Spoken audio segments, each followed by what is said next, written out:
This is Dennis Williams, the creator of CashMap, and thanks for joining me for this video explaining how to pay off oppressive credit card debt. A colleague recently approached me and asked me, how would the CashMap strategy work on getting rid of credit card debt? There are a lot of families out there that after they pay all their bills every month, they don't have much left, and with very little positive cash flow, does this strategy effectively work?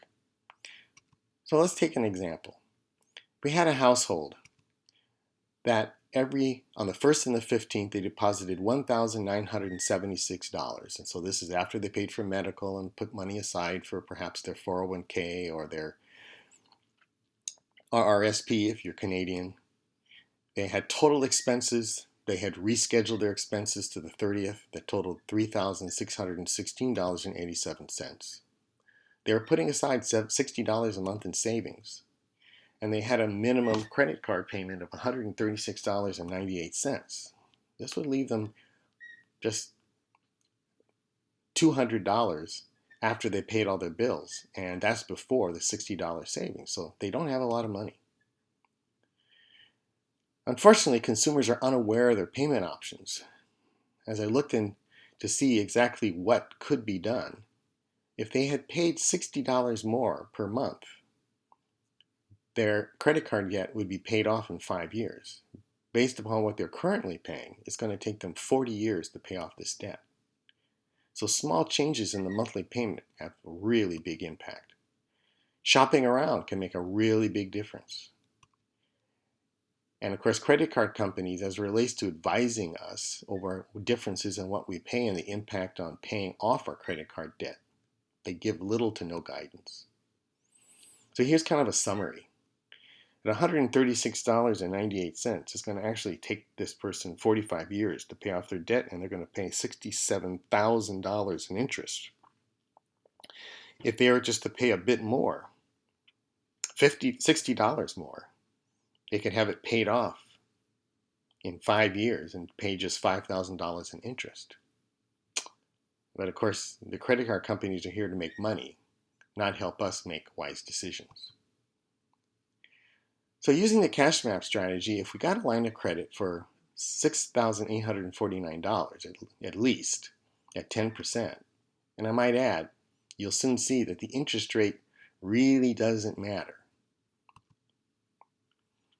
And we shifted our income on the 1st and the 15th to the line of credit, the debt will be paid in 23 months. And at 10%, the total interest paid will be just $251. If the interest rate on the line of credit was 24%, it would be just $556. So is the interest rate important? Do we want to get the lowest rate? Yes, but compared to the other options, using the CashMap strategy, even at 24%, this is a deal. So here's what our interest payments are going to look like at 10% over the 23 months that we're going to take to pay off this debt. Pretty surprising. And here's what our line of credit balance is going to look like.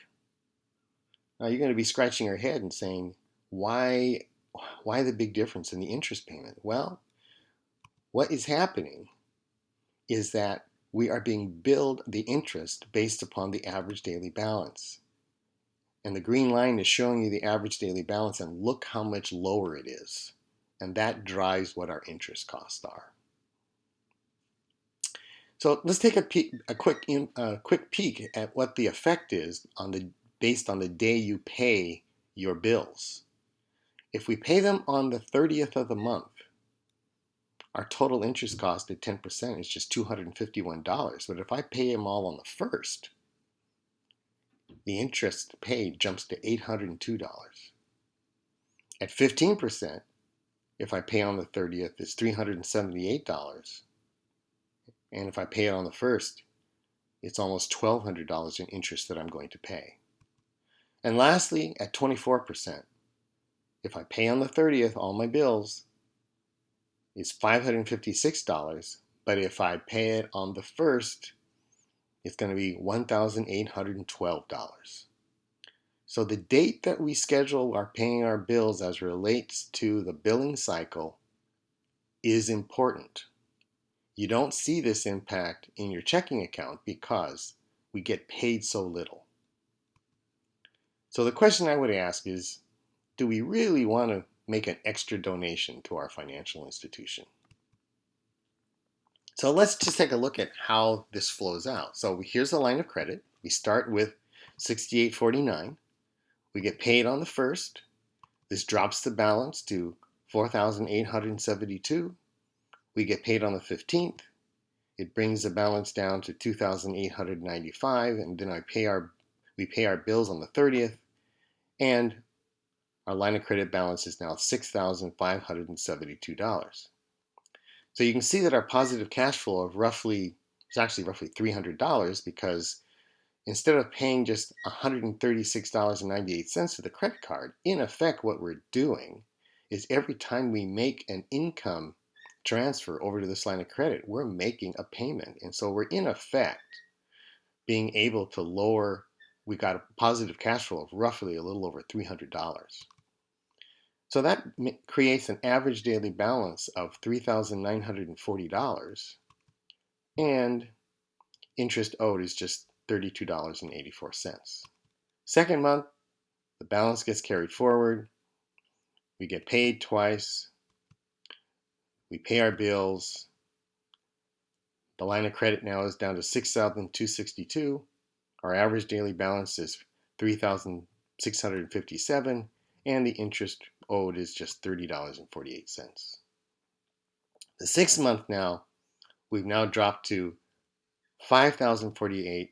Average daily balance is $2,435, and the interest paid is $20.29.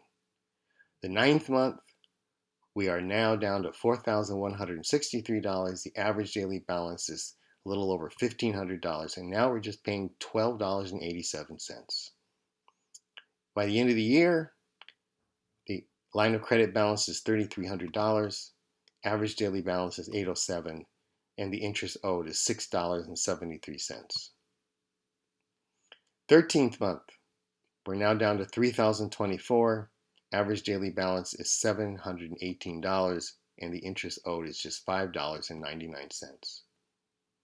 17th month, after we pay our bills, the line of credit is just $1,899. The average daily balance is now $157, and I'm paying just $1.31 in interest.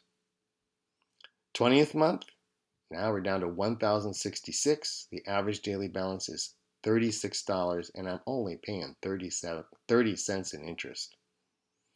23rd month, we only owe $234. The average daily balance is $8, and I only pay 7 cents.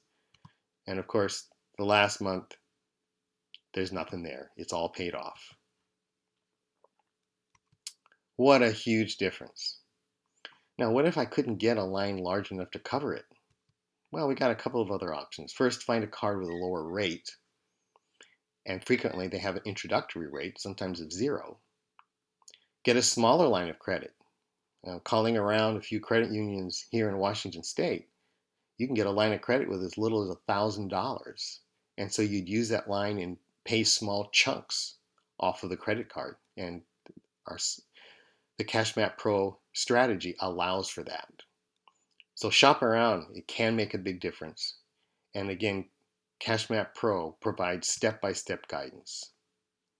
To learn more, visit our updated website. We've got over 90 articles, ebooks, interactive resources, consulting options, and also webinars. Thanks for joining me. I hope this provides a sense of hope and you can see the simple solution that this does that can truly bring some relief to oppressive credit card debt. Thank you.